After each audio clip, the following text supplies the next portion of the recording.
പത്തനംമാറ്റ സീരിയലിൽ ഉടൻ വരുവാൻ പോകുന്ന മറ്റൊരു അടിപൊളി എപ്പിസോഡിന്റെ റിവ്യൂവിലേക്ക് ഏവർക്കും സ്വാഗതം. നയനയുടെ സ്വർണം മോഷ്ടിക്കുവാൻ ശ്രമിച്ച് പിടിയിലായ രേവതി അനന്തപുരിയിൽ നിന്നും ആട്ടിയിറക്കപ്പെടുകയും തുടർന്ന് വല്ലാതെ അപമാനിക്കപ്പെട്ട് മാനസികമായി തകർന്ന് എന്തു ചെയ്യുമെന്നറിയാതെ അനന്തപുരിയിൽ അനാമിക നക്ഷത്രക്കണ്ണീണുകയും ചെയ്യുന്ന കാഴ്ചയാണ് ഇപ്പോൾ കാണുവാൻ കഴിയുന്നത്. ഇത്രയും നാളും അനാമികയെ ചേർത്ത് നിർത്തിയിരുന്ന ദേവയാനിക്ക് പോലും മറ്റുള്ളവരുടെ മുൻപിൽ വെച്ച് തന്നെ ഒന്ന് സപ്പോർട്ട് ചെയ്യുവാനോ ഒരു നല്ല വാക്ക് പറയാനോ പോലും കഴിയാത്ത സാഹചര്യത്തിലേക്ക് കാര്യങ്ങളൊക്കെ കൊണ്ടുവന്നെത്തിച്ചിരിക്കുകയാണ്.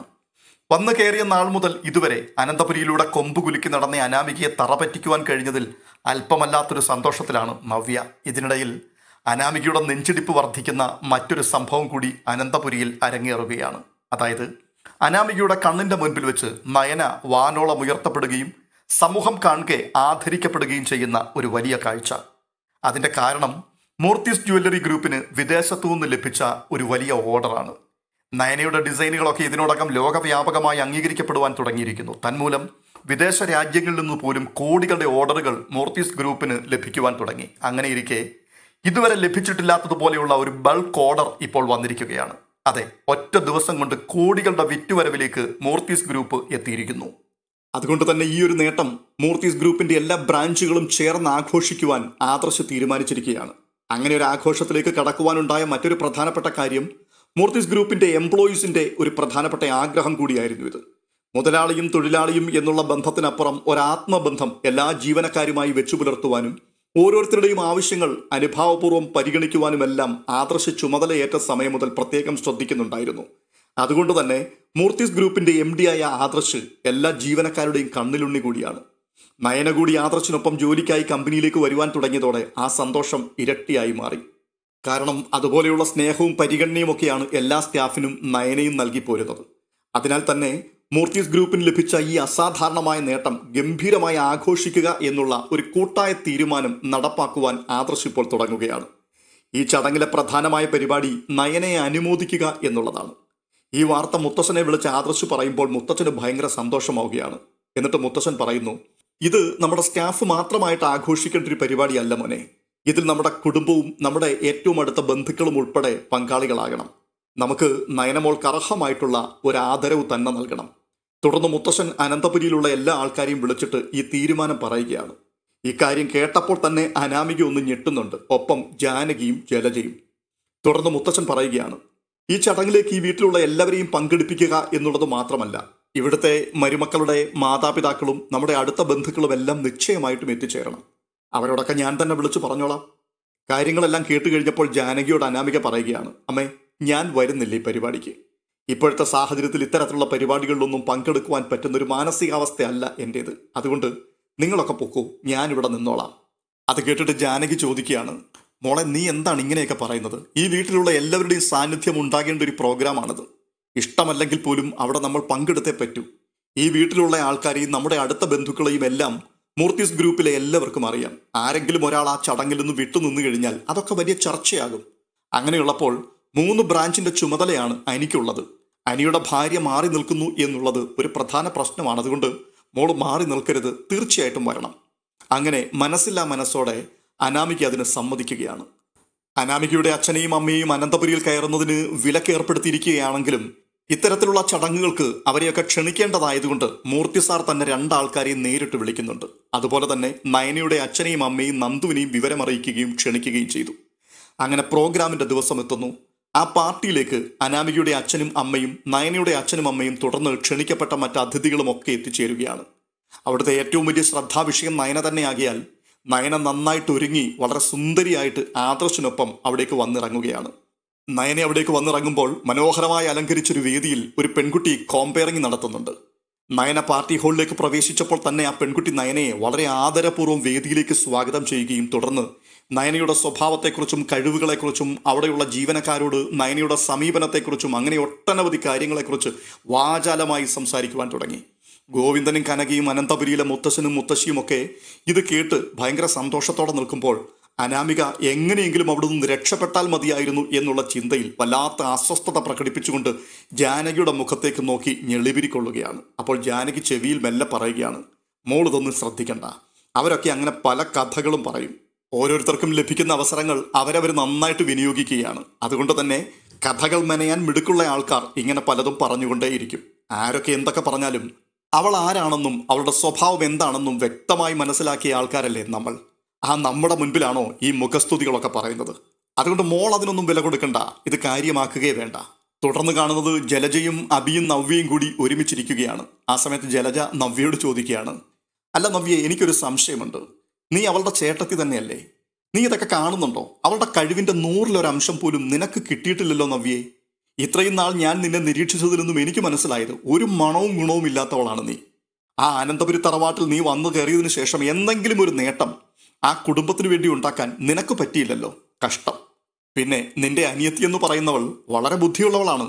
അവളിങ്ങനെ എല്ലാവരുടെയും മുമ്പിൽ താണു വണങ്ങി നിൽക്കുന്നതും നിന്നെ കാണുമ്പോഴൊക്കെ ചേച്ചി ചേച്ചി എന്ന് വിളിച്ച് എപ്പോഴും പുകഴ്ത്തി നടക്കുന്നതുമൊക്കെ അവളുടെ കാര്യം നേടുവാൻ വേണ്ടി മാത്രമാണ്, അല്ലാതെ നിന്നോടോ മറ്റുള്ളവരോടോ ഉള്ള സ്നേഹം കൊണ്ടൊന്നുമല്ല.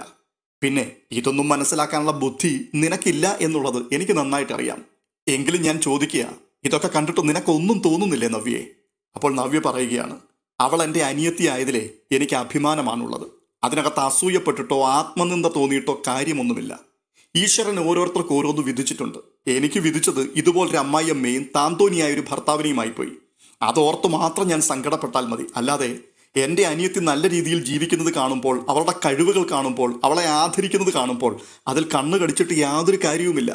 പിന്നെ കിട്ടിയ അവസരം മുതലെടുക്കാൻ വേണ്ടി എൻ്റെ അമ്മായിയമ്മ ശ്രമിക്കുകയാണെങ്കിൽ ആ പരിപ്പ് അങ്ങ് വാങ്ങിവെച്ചേരെ, അത് ഈ കലത്തിൽ വേവൂല്ല. അല്ലെങ്കിലും കുത്തിത്തിരിപ്പിന്റെ ഉസ്താദാണ് നിങ്ങളെന്ന് എനിക്ക് നന്നായിട്ട് അറിയാം. നിങ്ങളുടെ മരുമകളാണെന്ന് പറയുന്നത് തന്നെ എനിക്ക് അപമാനമാണ്. പക്ഷെ ആ സ്റ്റേജിലിരിക്കുന്ന നയനയുടെ ചേച്ചിയാണ് ഞാനെന്ന് ഇവിടെ നിന്നുകൊണ്ട് ഉറക്ക വിളിച്ചു പറഞ്ഞാൽ ഒരു 100 ആൾ ഇപ്പോൾ എൻ്റെ ചുറ്റിലും കൂടും എന്നെനിക്ക് ഉറപ്പുണ്ട്. ഇത്രയും കേട്ടപ്പോഴേക്കും ജലജ വല്ലാതെ എളുപ്പിയായി പോവുകയാണ്. തുടർന്ന് നയനയെ ആദരിക്കുന്ന ചടങ്ങുകൾ ആരംഭിക്കുന്നു. ഈ ചടങ്ങിൽ നയനയെക്കുറിച്ച് ചില വാക്കുകൾ പറയുവാൻ വേണ്ടി അനന്തപുരിയിലെ ഓരോ ആൾക്കാർക്കും അപ്പോൾ തന്നെ മൂർത്തീസ് ഗ്രൂപ്പിന്റെ മുതിർന്ന എംപ്ലോയീസിൽ ചിലർക്കും അവസരങ്ങളുണ്ട്. ആദ്യമായി വേദിയിലേക്ക് അതിനുവേണ്ടി ക്ഷണിക്കപ്പെട്ടത് തന്നെ മൂർത്തീസ് ഗ്രൂപ്പിന്റെ കാരണവരായ അനന്തമൂർത്തിയെ തന്നെയാണ്. മൂർത്തി സാർ വേദിയിലേക്ക് വന്നിട്ട് തൻ്റെ തോളിൽ കിടന്ന ഷോൾ എടുത്ത് ആദ്യം തന്നെ തൻ്റെ കണ്ണുകൾ തുടയ്ക്കുകയാണ്. എന്നിട്ട് പറയുകയാണ്, എനിക്ക് വാക്കുകൾ കിട്ടുന്നില്ല, എന്താണ് പറയേണ്ടത് എന്ന് ഞാൻ ആലോചിക്കുകയാണ്.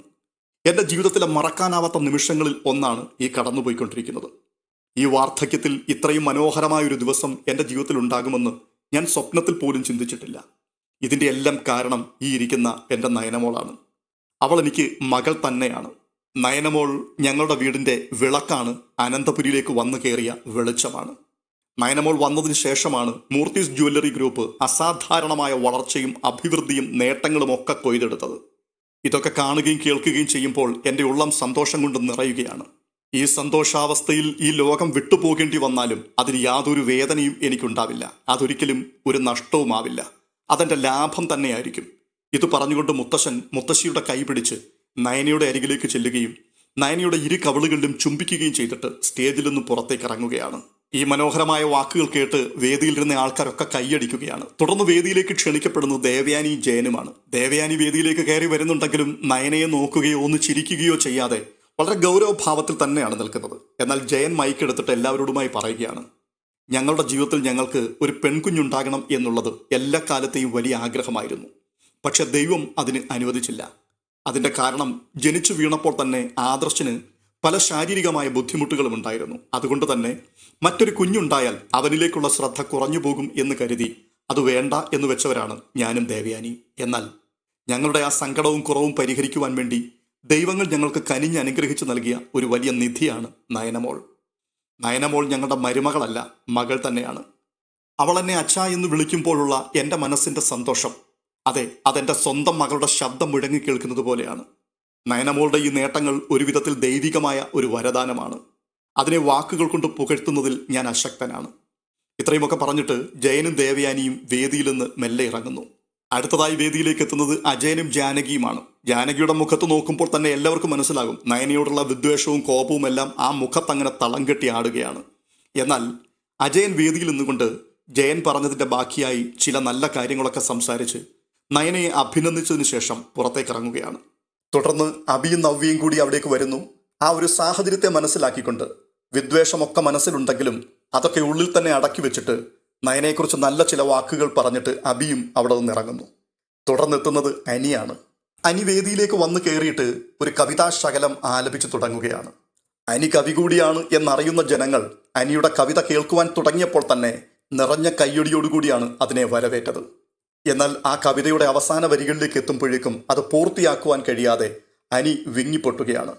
തുടർന്ന് നിറകണ്ണുകളോടുകൂടി നയനയുടെ മുൻപിലേക്ക് പോയി ഇരു കൈകളും കൂപ്പി നിൽക്കുകയാണ് അനി. ഇത്രയും കണ്ടപ്പോഴേക്കും അനാമികയുടെ സർവ്വ നിയന്ത്രണവും നഷ്ടപ്പെട്ടു. ഉടനെ തന്നെ വേണു പതിയെ പ്രതികരിക്കുകയാണ്. ഇവൻ എന്തൊക്കെ വിഡ്ഢിത്തങ്ങളാണ് ഈ കാട്ടിക്കൂട്ടുന്നത്? അവളുടെ മുൻപിൽ പോയി കൈ തൊഴുതു പിടിച്ചു നിൽക്കുവാൻ അവൾ ഏതോ പരദേവതയാണെന്നൊക്കെയാണോ ഇവൻ ഈ കരുതിയിരിക്കുന്നത്? ആനയ്ക്ക് ഭ്രാന്ത് പിടിച്ചാൽ ചങ്ങലക്കിടാം, എന്നാൽ ചങ്ങലയ്ക്ക് ഭ്രാന്ത് പിടിച്ചാൽ എന്താ ചെയ്യാൻ പറ്റുക? ഇതെല്ലാം കൂടി കണ്ടിട്ട് എൻ്റെ പെരുവിരൽ മുതൽ തരിക്കുകയാണ്. ഇത് കേട്ടപ്പോൾ അനാമിക പറയുകയാണ്, ഇതൊക്കെ എനിക്ക് അറിയാമായിരുന്ന അച്ഛാ, അതുകൊണ്ട് തന്നെയാണ് ഞാൻ അവൻ്റെ കൂടെ അങ്ങോട്ട് കയറി പോകാതിരുന്നത്. അവന് നാണവും നാണക്കേടും ഒന്നും അറിയില്ല, പക്ഷെ എൻ്റെ തൊലി പൊളിയുകയാണ്. തുടർന്ന് എല്ലാവരുടെയും മുഖത്ത് നോക്കി അനി പറയുകയാണ്, ഈ ലോകത്തിൽ ഞാൻ കണ്ട ഏറ്റവും നല്ല സ്ത്രീ എൻ്റെ നയനേടത്തിയാണ്. ഒരു സ്ത്രീ എങ്ങനെയായിരിക്കണം എന്നുള്ളതിൻ്റെ ഉത്തമ ഉദാഹരണമാണ് എൻ്റെ നയനേടത്തി. നയനേടത്തി എനിക്ക് എൻ്റെ ചേട്ടൻ്റെ ഭാര്യ മാത്രമല്ല, എൻ്റെ പെങ്ങളും അമ്മയും എല്ലാം തന്നെയാണ്. ഇത്രയും കേട്ടപ്പോഴേക്കും അനാമിക പെട്ടെന്ന് എഴുന്നേറ്റ് എല്ലാവരുടെയും മുമ്പിൽ കൂടി പുറത്തേക്ക് ഇറങ്ങിപ്പോവുകയാണ്. ഇത് കണ്ടിട്ട് ജാനകി പിറകിന് ചെന്നിട്ട് ചോദിക്കുകയാണ്, മോളെ നീ എവിടേക്കായി ഓടിപ്പോകുന്നു? അവിടെ നിൽക്ക്, അമ്മ പറയുന്നു ഒന്ന് കേൾക്ക്. ഇല്ലമ്മേ, എനിക്ക് വല്ലാത്ത തലവേദനയുണ്ട്, എനിക്ക് വീട്ടിൽ പോയി കിടക്കണം. ഇത് പറഞ്ഞിട്ട് വേഗത്തിൽ അനാമിക കാറിലേക്ക് കയറുകയാണ്. തുടർന്ന് രേവതിയും വേണും കൂടി അനാമികയ്ക്കൊപ്പം വന്ന് വണ്ടിയിൽ കയറി അപ്പോഴേ സ്ഥലം വിട്ടു. നയനയെ എല്ലാവരും പുകഴ്ത്തുകയും അഭിനന്ദിക്കുകയും സമ്മാനങ്ങൾ നൽകുകയും ചെയ്യുന്നതൊക്കെ കണ്ടിട്ട് കനകയും ഗോവിന്ദനും നന്ദുവും നിറകണ്ണുകളോടുകൂടി അങ്ങനെ നിൽക്കുകയാണ്. അവസാനമായി വേദിയിലേക്ക് എത്തുന്നത് ആദർശായിരുന്നു. ആദർശ് പറഞ്ഞു തുടങ്ങുന്നത് മുത്തശ്ശൻ പറഞ്ഞതുപോലെ തന്നെയാണ്. എന്തു പറയണമെന്ന് എനിക്കറിയില്ല, പ്രത്യേകിച്ച് എൻ്റെ ഭാര്യയെക്കുറിച്ച് ഞാൻ എന്തു പുകഴ്ച പറയാനാണ്. ഇതെല്ലാം കണ്ടുകൊണ്ട് നിൽക്കുമ്പോൾ എൻ്റെ മനസ്സിൽ ഓടി വരുന്നത് എൻ്റെ വിവാഹവും തുടർന്നുള്ള നാളുകളുമാണ്. അതേക്കുറിച്ചൊക്കെ ഞാൻ പറയാതെ തന്നെ നിങ്ങൾക്കറിയാം. വെറുപ്പായിരുന്നു ആ നാളുകളിലൊക്കെ എനിക്ക് നയനയോട്. എന്നാൽ കാര്യങ്ങളെ യാഥാർത്ഥ്യബോധത്തോടു കൂടി കാണുവാനും ജീവിതത്തെ വിശാലമായ മനോഭാവത്തിൽ സമീപിക്കുവാനും ഒക്കെ എന്നെ പഠിപ്പിച്ചത് നയനയാണ്. മൂർത്തീസ് ജ്വല്ലറി ഗ്രൂപ്പിൻ്റെ സീനിയർ ഡിസൈനർ എന്ന രീതിയിലല്ല, എൻ്റെ ഭാര്യ എന്ന നിലയിലാണ് എനിക്ക് അവളെ സംബോധന ചെയ്യുവാൻ ഇഷ്ടം. നയന എൻ്റെ ഭാര്യയായതിൽ ഞാൻ അഭിമാനം കൊള്ളുകയാണ്. ഈ ജന്മത്തിൽ മാത്രമല്ല, ഇനിയൊരു ജന്മമുണ്ടെങ്കിൽ അവിടെയും നയന തന്നെ എൻ്റെ ഭാര്യയായി വരണമെന്നാണ് ഞാൻ ആഗ്രഹിക്കുന്നത്. തുടർന്ന് ആദർശ് മുൻപോട്ട് ചെന്ന് നയനയെ പിടിച്ച് തൻ്റെ മൂർധാവിലൊരു ചുംബനമൊക്കെ നൽകിയിട്ട് ചേർത്ത് പിടിക്കുന്നുണ്ട്. ഈ കാഴ്ചകളൊക്കെ കാണുമ്പോഴേക്കും കനക വിങ്ങി പൊട്ടിക്കൊണ്ട് ഗോവിന്ദൻ്റെ കയ്യിൽ പിടിച്ചിട്ട് പറയുകയാണ്, ഗോവിന്ദേട്ടാ, കുഞ്ഞുനാളിൽ മുതൽ എൻ്റെ നയനമോൾ എത്രമാത്രം കഷ്ടപ്പെട്ടിട്ടുണ്ട്, ഞാനതൊക്കെ ഓർക്കുകയാണ്. നമ്മുടെ വീട്ടിലെ ദുഃഖപുത്രിയായിരുന്നു നമ്മുടെ മോൾ. സാധാരണ കുഞ്ഞുങ്ങൾക്ക് ലഭിക്കുന്ന ഒരു സുഖവും സൗകര്യങ്ങളും, എന്തിനേറെ ഒരു നല്ല തുണി പോലും നമ്മുടെ നയനമോൾക്ക് കിട്ടിയിട്ടില്ല. അതെല്ലാം കണ്ടു നിന്ന ദൈവം അവൾക്ക് കൊടുത്ത ഭാഗ്യമാണ് നമ്മളിപ്പോഴീ കാണുന്നത്. ഇനി എനിക്ക് മരിച്ചാലും സന്തോഷമാണ് ഗോവിന്ദേട്ടാ. ഇവിടെ ഈ സംസാരം നടക്കുമ്പോൾ തൊട്ടപ്പുറത്ത് ജലജയും ജാനകിയും കൂടി വല്ലാത്ത നീരസവും അസ്വസ്ഥതയും ഒക്കെ പ്രകടിപ്പിച്ചുകൊണ്ട് എന്തൊക്കെയോ കുശുകുശുക്കുകയാണ്. തുടർന്ന് പാർട്ടിയൊക്കെ കഴിഞ്ഞ് എല്ലാവരും അനന്തപുരിയിലേക്ക് സന്തോഷത്തോടെ മടങ്ങിപ്പോകുന്നു.